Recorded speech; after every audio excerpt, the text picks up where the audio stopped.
I didn't, because Heffler, what you texting my man for a couple days before Christmas? What do y'all have to talk about? What do y'all have to talk about?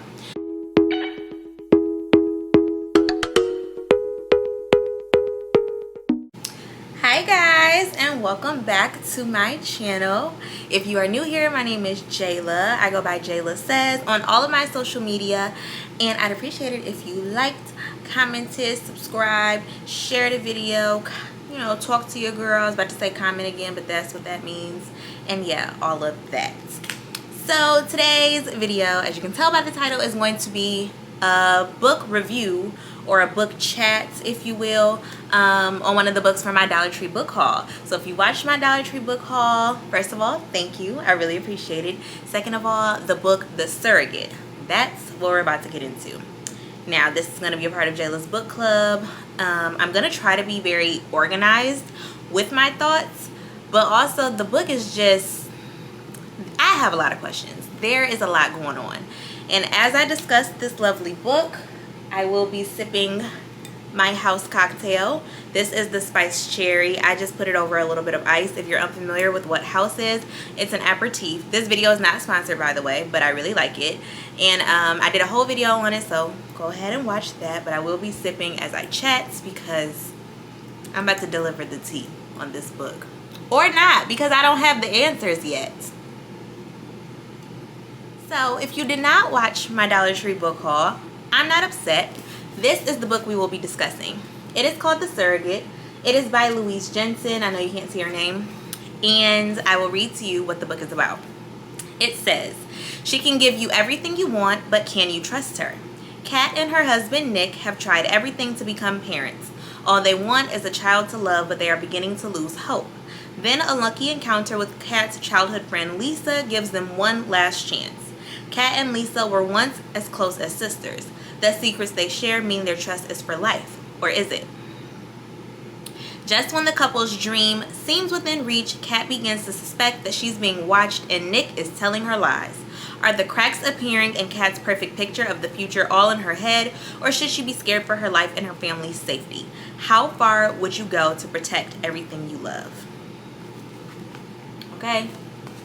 Okay. So I will say that this review or this chat will be based off of chapters 1 through 15.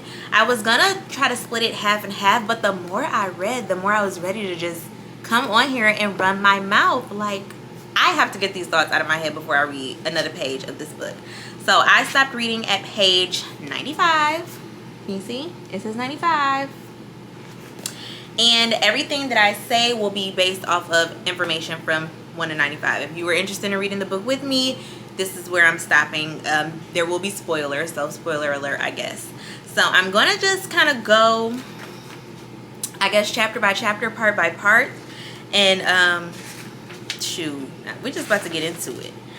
So first, I will say that each chapter, like there's a chapter that's labeled then, and then there's a chapter that's labeled now. So there is something that has happened between her and Lisa in the past that they're alluding to that I've not found out yet what the details are. I can kind of guess somewhat of what happened, but each chapter, there's a chapter that goes back into the past and there's a chapter that's focusing on the now. So there's that. But the first thing that I read, what is it called? No, that's not it. So they have this later chapter. This is where, I guess this is a preview of the book or something like that. I'm really not sure. But it describes how there's this big thing happening at the house. There's all the neighbors are on the lawn and nobody really knows what's going on. And the reporters are there. There's like more than one news station there. And they're trying to figure out what's going on. And finally at the end of this, because this is only about 2.5 pages. And finally at the end of this 2.5 pages, they say that there are bodies. So we know that there has been a murder because the ambulance leaves and now they're doing like yellow tape and everything. So there's that. So now the first actual chapter of the book. Oh yeah, and the chapters don't have names. I just thought I'd point that out. The first chapter of the book leads with our main character, Kat. She is in a coffee shop where she frequents with her friend Claire. Claire is also a neighbor that lives across the street from her. And she's just getting her coffee. It seems to be winter, and also a note. I don't know where the book is set, but I should have Googled. It doesn't mention where the book is set, but I can tell by some of the writing and some of the words in the book that I believe the author is European, because instead of mom, M-O-M, they're saying mum, M-U-M. So that was kind of my first tip. But other than that, it's not difficult to read or understand. There was not, like I said, it's not difficult to read or understand. Moving on. So we start with Kat. She's at the coffee shop. Claire also happens to work there, and this is a place that she goes often. It seems to be winter. There's mentions of snow and cold weather, and Kat is kind of not freaking out, but she's starting to have a little bit of anxiety because she hears laughter from a voice that she recognizes, and this laughter is coming from Lisa. She has not seen Lisa in years, and she's in her head wants to dart out before Lisa can see her. It doesn't work out that way. Lisa sees her. They sit down to have coffee. They kind of chat. They kind of catch up, and instead of staying at the coffee shop, they move on to a nearby bar or pub across the street. So they're at this pub, you know, they're catching up. Lisa's asking Kat about, you know, do they have kids? And this is obviously very important. The book is called The Surrogate for a reason. And Kat says that, you know, she doesn't have kids, but at this exact moment, she's in line for an adoption of a baby. This is the second time that she has tried to adopt, and she has a really good chance that this is going to work out. Now, this pub that they're at is someplace that she goes often, her and her husband Nick, and so the pub owner knows her. Now, at some point, now they're, you know, throwing back drinks, you know, having a good time, catching up. These are old friends, old best friends from high school. And at some point, Lisa gets up and she goes to the bar to get more drinks, and that's where she learns a little bit more information about Nick. Nick has a nonprofit foundation with his friend Richard, where they advocate for stroke victims and raise money for victims of stroke and things of that nature. And so she's talking to the pub owner, the bartender, or you know, that guy, and this is where she's learning all this information about Nick. Now, note back to Kat. Kat seems to be a very I don't want to call her paranoid, but we can clearly tell, or at least I can, that she's uncomfortable with Lisa's presence. Like I said, she tried to sneak out before she saw her. So, you know, they're chatting, and what I'm noticing is that Kat keeps trying to apologize. She feels bad about something that has happened in the past. So they say that whatever happened in the past in their old hometown, Kat left and moved to where she is now, and Lisa stayed behind to clean up the mess. They say that again, they've not told me what's going on, but I'm gonna tell y'all what I think. They say that it is an accident.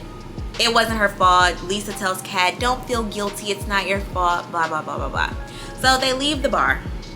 Hopefully I'm not leaving anything out. They leave the bar. They go home.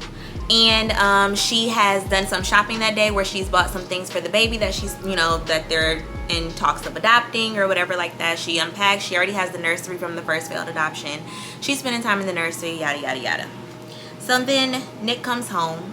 Oh, rewind. This is when Lisa reveals that she has been a surrogate before. She even shows her pictures of, you know, the baby that she carried, all that. Okay, so Nick comes home, has to break the news to her that they lost the baby in the adoption, yada, yada, yada. Richard, who is Nick's best friend and also is a lawyer who was handling the adoption, states that, you know, this just happens. It's not his fault. You know, there was nothing that they could have done differently, but Kat is heartbroken. She's devastated. At this point, she's wondering, why is Nick with her? Wouldn't he want to be with someone that can carry a baby? Because it is on her end that they can't conceive a baby. Nick's, what do they call it? Swimmers are fine. It is the issue with her that she can't carry a baby. So as soon as she finds out that this adoption is no longer valid, the first thing that she thinks of is the fact that Lisa is a surrogate. And we're gonna pause right there because I have questions. First of all, I've never been in this predicament, and my heart sympathizes to women that are in this predicament. But also, you don't even like this lady for real. You just said that you were trying to sneak out before she saw you, and now you want her to carry your baby. That to me is strange, and I just feel like if I was looking for someone to care, maybe, I don't know, maybe it's a different thing, but I just feel like the person I'm trying to sneak away from in a coffee shop is not going to also be the same person that I'm going to trust to carry a baby for me and my husband. Okay? Now, there is that's really my main concern, because why are you asking this lady to carry the baby? Now again, we're only through chapter 15. She decides this. She talks with Nick about it. They agreed that Lisa's gonna carry the baby. They talk with Richard. Richard is the only one out of the three of them that's like, come again. Kat feels like Richard doesn't like her. She doesn't have proof of this, but she feels like he just has never approved of her and has always thought that Nick could do better.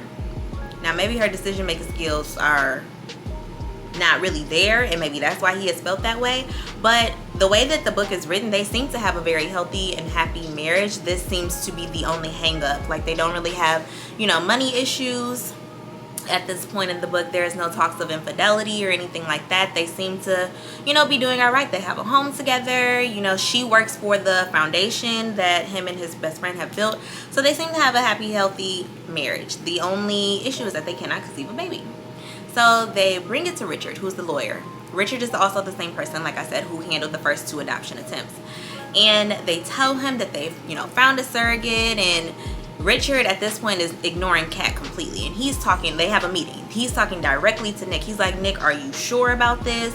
What do you know about this woman? Yada, yada, yada. They've done no background checks. Kat has not talked to this woman in years, and yet they decided this is the person they want to carry their baby. Cool. None of my business. However, are we sure? Are we sure? I wouldn't be sure. I just wouldn't be sure. That's all. So moving forward, they decided this is it, and this is what they're gonna do. They kind of discussed the money and all of that. So fast forward, Lisa comes over. They have decided that, yeah, we're gonna do this, and she lets them know, like, hey, we can either do this today, or we can wait till 2 months from now. Now, at the point that they're saying we could do this today, it's, I believe, the beginning of December, and 2 months from now will be February. Kat's like, well, how's today? And Nick's like, okay. Now, the way that this is gonna work, they didn't use a clinic or anything. It was brought up. They were like, we don't really need to do that. I guess maybe they were stressed about money. I don't know. Even though I thought they were doing all right. But they went the turkey baster route that same day. Like, this is what I'm saying. There was very little conversation about this before it was done. He went upstairs with a bucket, did his business, came back. She went upstairs, she did her business. Poof. Now we wait. So the day, this is where it gets interesting for me, okay? Because there is a person here named Natasha. Natasha is Nick's ex-girlfriend, right? Okay, cool. I don't like that heifer. Don't ask me why, but I just don't like. Why is the ex-girlfriend in the book? He's married. We don't need to talk to the ex-girlfriend. That's how I feel. So automatically I got a bad taste in my mouth about Natasha. Okay?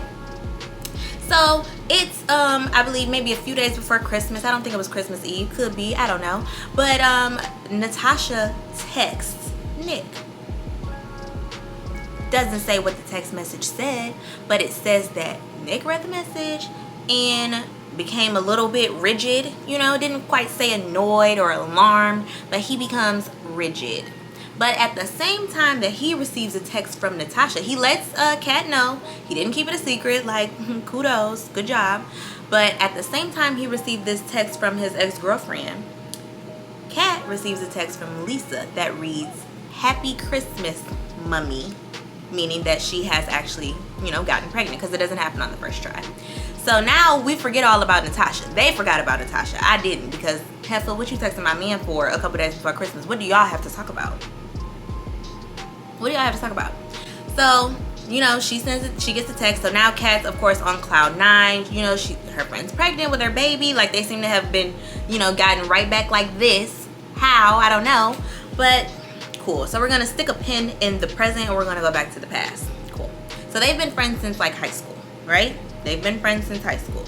But this is one of those things where a boy kind of happened to come between us. The boy liked Kat. Kat liked the boy. Neither of them knew that Lisa liked the boy. The boy's name was Jake, whatever. So, you know, they're in the play together. Kat and Jake are in the play together. West Side Story. They're playing the leads. You know, they're mushy, kissy, kissy.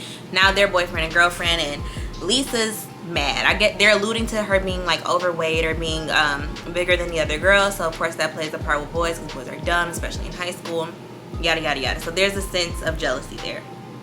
They keep alluding to some sort of accident that has happened that Kat should not take the blame for, and usually that means it absolutely is her fault. So she has issues with driving now, and I believe it is connected to this incident that has happened. In my head, this is what I came up with. They got into a car accident, Jake died. That's what I got. That's what y'all saying to me. That's what y'all saying to me. They got into a car accident sometime in high school.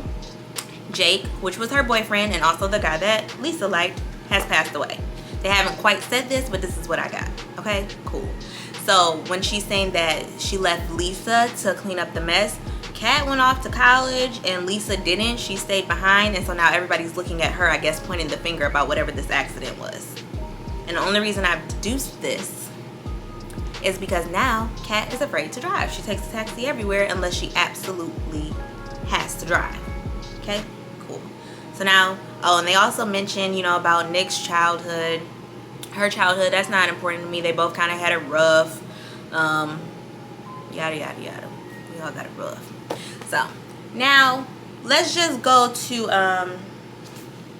like I said, the questions that I have. Number one, Natasha, why are you texting my man? Why are you texting my man this close to Christmas? Okay?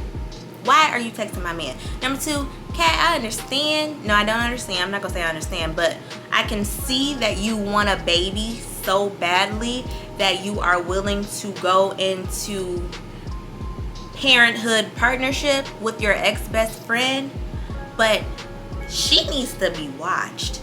Lisa seems very sneaky. She seems very conniving. At one point, it was suggested that maybe she found Kat and purposely went to where she was, because at this point they think it's just coincidence that they found each other at the coffee shop.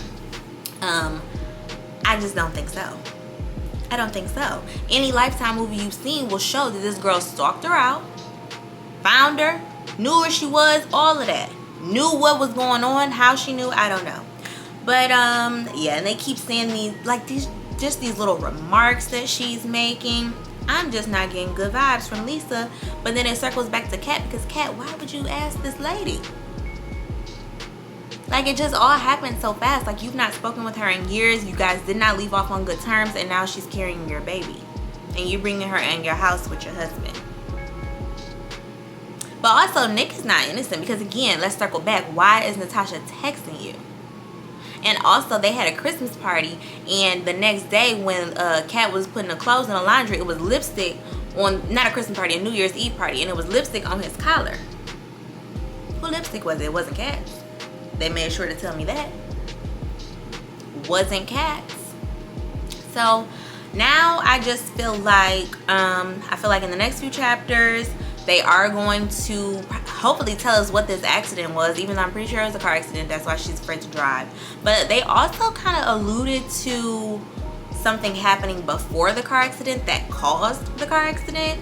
Like, I don't know if she had been drinking and driving. I don't know if there was like some sort of argument, because again, Lisa did like this boy. I really don't know about that part, but also I need to find out. I feel like there may be a real reason why Richard doesn't like Kat. I would love to find that out. Or maybe he's just, you know, sometimes you just don't like your friend's spouse, and that's just what it is. But also, I need to know more about Lisa. Because Lisa, sistren, where have you been? Why are you popping up now, and why are you all of a sudden so gung-ho to carry my whole baby? And then it's not even really Kat's baby, unfortunately, because she didn't give Lisa any eggs. So now she having a baby with your husband. I gotta drink to that. Why are you having a baby with my husband?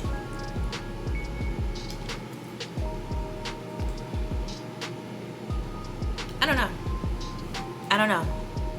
I don't know. I don't know. I don't know. So these are the things that I want to figure out. I need to know, is Nick cheating? I need to know, are Lisa's motives true? I need to know if Kat is off her freaking rocker for coming up with this idea in the first place. Like, I understand that we were, you know, tugging at her emotional heartstrings, but sis, you gotta have your head screwed on straight. Your baby's gonna have this lady DNA. You stopped talking to her for a reason. What was the reason? And also, oh, I didn't even tell y'all, Lisa then slipped and fell with the baby, pregnant. She wasn't far along. I think she might have been like 20 weeks or something like that. And she's being weird about the money. They've already come up with an agreement, but she said she had to get her car fixed, and then she called and Kat gave her money for the car because she didn't want her on the bus with her baby, rightfully so. But then when she came to the New Year's Eve party, she was still in a cab, and it's like, why you in a cab if I gave you money to get your car fixed? It was like $2,000 or pounds or euros or whatever it was. It's just not adding up. She's shady. She is shady. She's shady. And she having a baby with your husband. So I hope you enjoyed my rambling. I hope at least some of it made sense. I will try to be more organized next time, but I was just so excited to come on here and discuss this book with you guys because it's just not adding up to me. The math is not mathing. Now, we always say, oh, this is what I would have done. You never know until you're in a certain situation. But I would like to think that a girl that I have some sort of bad history with, that I've just now run into, I would like to think that I would not ask her to carry my baby within 2 weeks.